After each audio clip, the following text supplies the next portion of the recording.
How we doing, everybody? Welcome to another episode of Getting Jiggly With It. I'm Will, and today we're opening another hero pack from Marvel Champions, the card game. It is Hulk, the big bad Hulk. No, he's not big bad. He's Hulk Smash. I don't know where I was going there. That got away from me.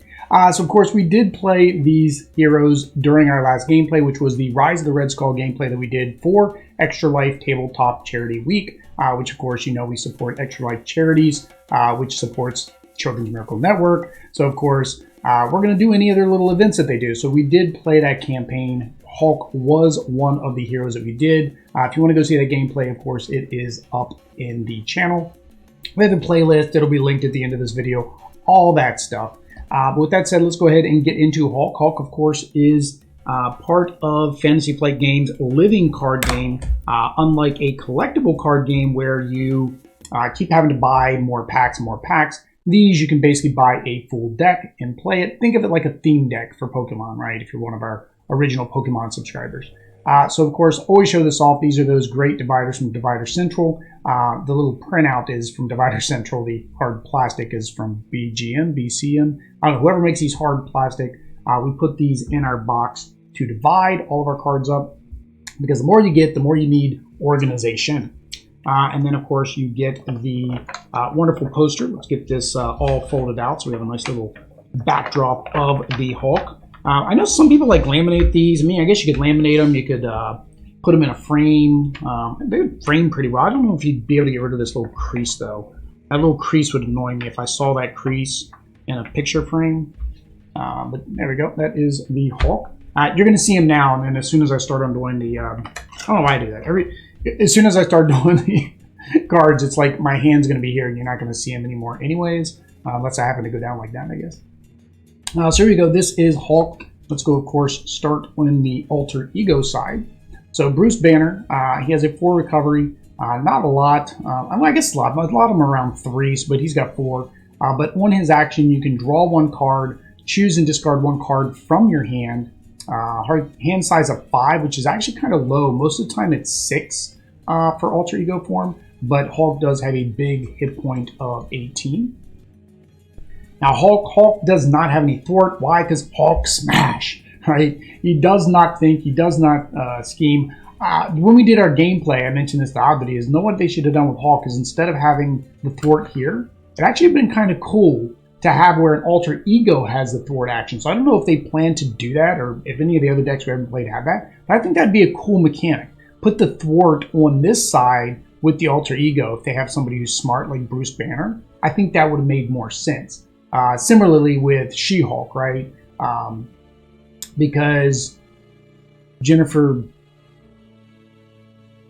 Jones? I forget, now I forget She-Hulk's last name, but she's a lawyer, right? So having the thwart on her alter ego side kind of would make more sense, but maybe that's game breaking. Maybe that wouldn't be very good, but I think it'd be kind of fun. Of course, let's go back over to Hulkito, as Oddity calls him. So 3 attack, 3 defense.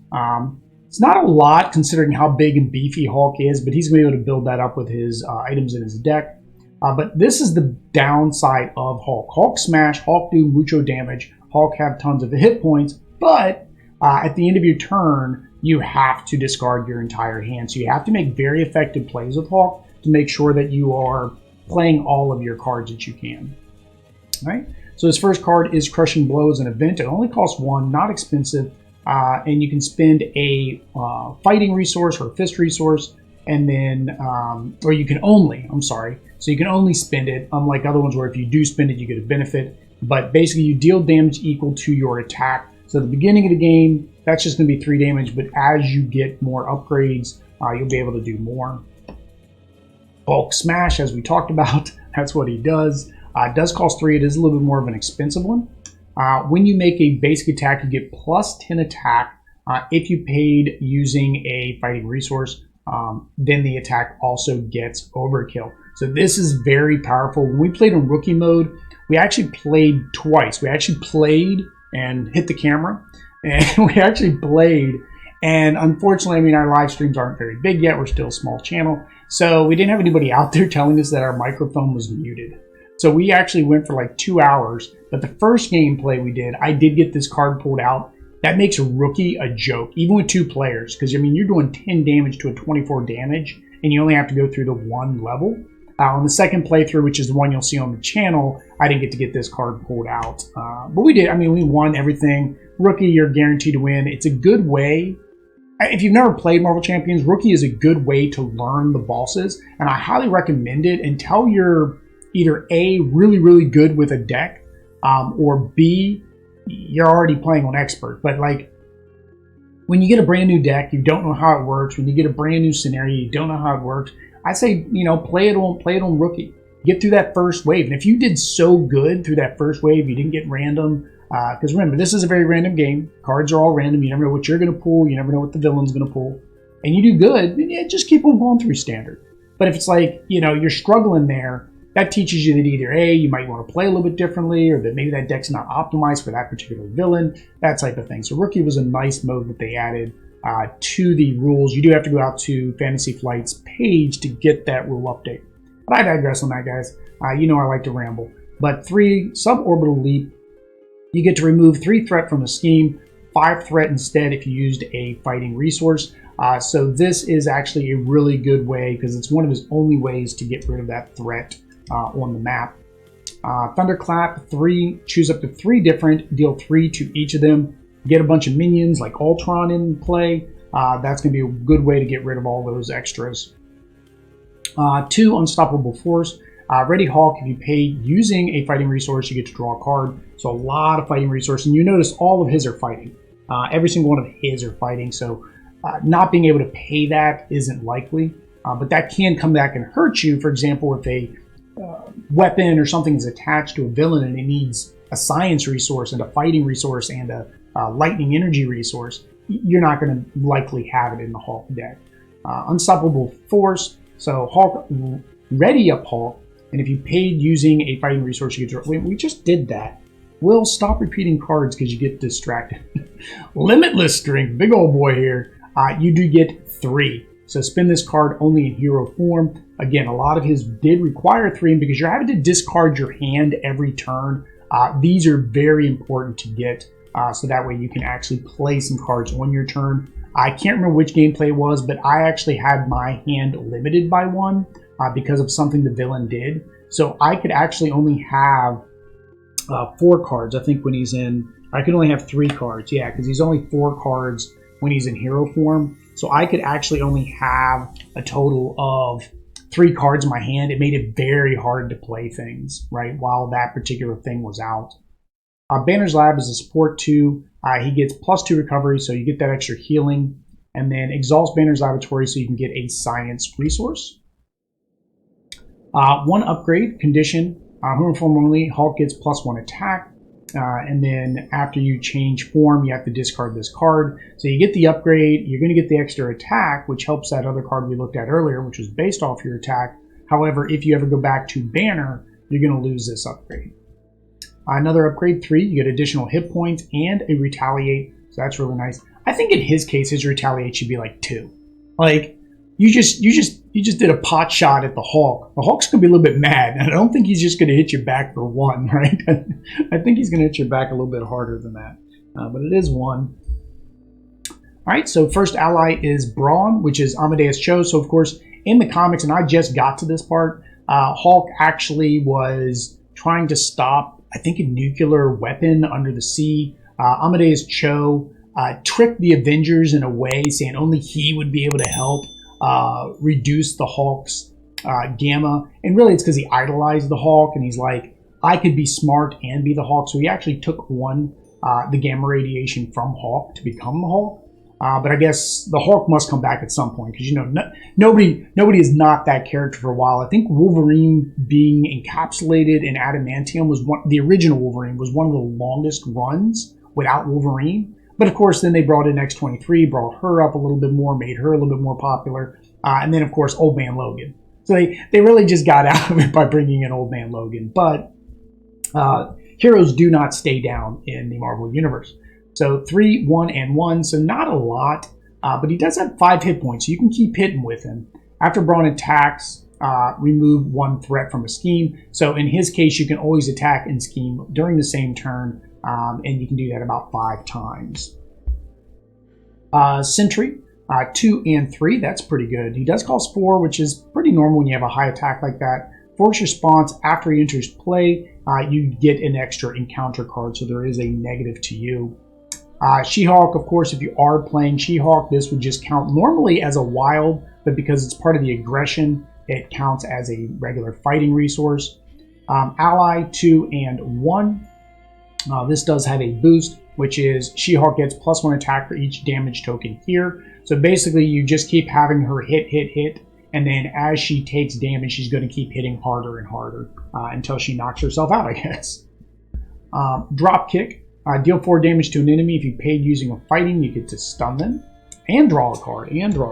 Audrey really likes that one. She played that in a couple decks where she gets to stun and then draw a card. Head to toe is only 1. Choose an enemy. That enemy attacks, and you get to deal 5 damage. Not too bad with Hulk, especially if you get his hit points raised up a little bit, because you can take that type of damage. You'll pay for that again, 1. It is a thwart. After the villain attacks, you get to remove 1 threat from a scheme, maximum of 5. Resource, that's of course just your double aggression. Upgrade, play under any player. Exhaust Marshal to generate a fighting resource for an attack. So this is really handy because remember we had a lot of those cards that required you to have a fighting resource to get some added benefit.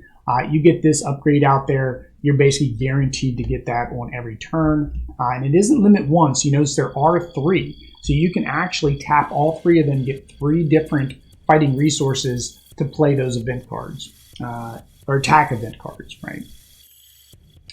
To the rescue, 2, thwart. So again, he doesn't have much thwarting on himself because he's at 0. So these cards will help him at least control what's going on in the field a little bit more. Your standard energy, genius, and strength.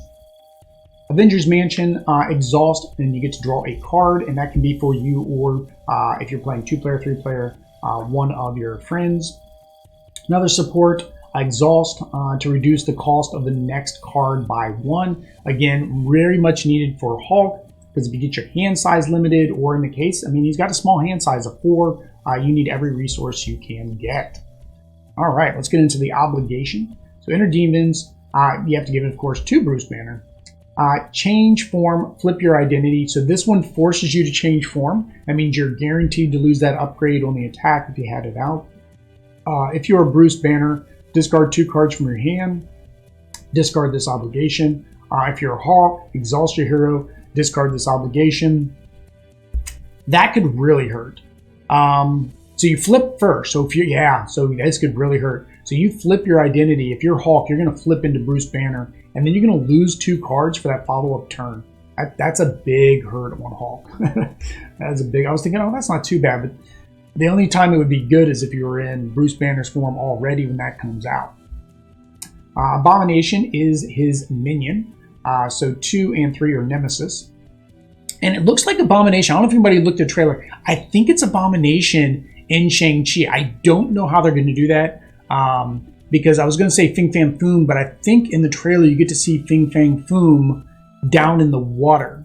So I'm thinking it was Abomination he's fighting in that cage match, which means it kind of will tie into that first Hulk movie, well, the second Hulk movie, which isn't part of the Marvel Universe, but it is. So I'm excited to see what's going on there. He does have 6 hit points. That is very high. Force response, after he attacks, discard the top card of your deck. If a fighting resource, take 2 damage. And remember, we talked about how many fighting resources are in this deck. So that's probably going to happen quite often. The side scheme cannot be removed, or threat cannot be removed from the scheme while Abomination is in play. So you have to get rid of Abomination first. Then you can actually start working on this scheme. And this is the extra encounter per turn. Clash of the Titans, Treachery. Get your big boys battling out, throwing punches, which are like earthquakes, right? When revealed, the enemy with the highest attack power attacks the hero, or the ally with the highest attack. First player decides ties. If no attack was made, it gains surge. So basically, whoever's got the highest attack is going to attack the one with the highest attack. So you get 2 of those, 3 of those. That's really it. So he didn't have any extra minions. It was just those. They could have put extra in here, like they could have put leader and stuff like that. But I'm thinking most likely they're going to save like leader as probably a main, maybe a villain expansion in the future. All right. Actually, now that I think about it, they have Amadeus Cho in here instead of what's the blue guy's name? I can't remember his name. Somebody's got to let me know down in the comments. I forget what the blue guy's name is, and I just read about that during Avengers Standoff. No, maybe I don't know. It was at Maria Hill Cosmic Cube thing. Created a kid. Kid created a fake world. Put all the bad guys there. Brainwashed them into things. But yeah, I figured he would have been in there as one of his allies, but he was not. All right, so here are your extra cards. Again, rambling. Beat Call 3 is a support. Again, these are so that way if you wanted to make him a Justice deck or something, these are usually beneficial for Hulk, but can be put into any deck. Exhaust, move 1 threat. Action, Exhaust to discard, and then deal 1 damage to a minion for each threat here. So basically, you do this, you do this, you do this until you get a bunch of threat here. Once you have threat here, then you discard it to damage with that threat. So very, very normal in a Justice deck, right? You're trying to remove threat anyway, so that's just one more method. Inspiring Presence. Play only if you have an Avenger trait. Heal 1 damage from an ally and ready it. Very important in a leadership deck. It's all about your allies. For a protection, you get some armor, play under their control. After you defend, deal 1 damage to the attacking character. So it's really like a retaliate, but you have to defend to retaliate. So it's not a true retaliate, right? Because you're going to have to defend first. In protection, that's all you're doing is defending. You basically block every single turn.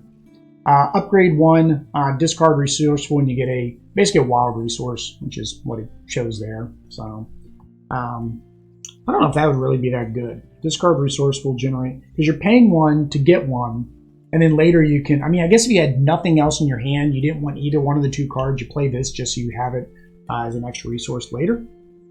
Sure, why not? That's what we'll go with. But there we go. That is the Hulk pack. If you want to see the gameplay, like I said, we do have that up when we face the Red Skull scenario. I can't remember. I think it was Absorbing Man is who we fought with. It was Captain America and Absorbing Man and Hulk. But if you want to see more gameplay, more of these unboxings, make sure you hit that subscribe button, bell notification to know when we go live with our live gameplays, because almost all of our gameplays are live. But until next time, guys, peace.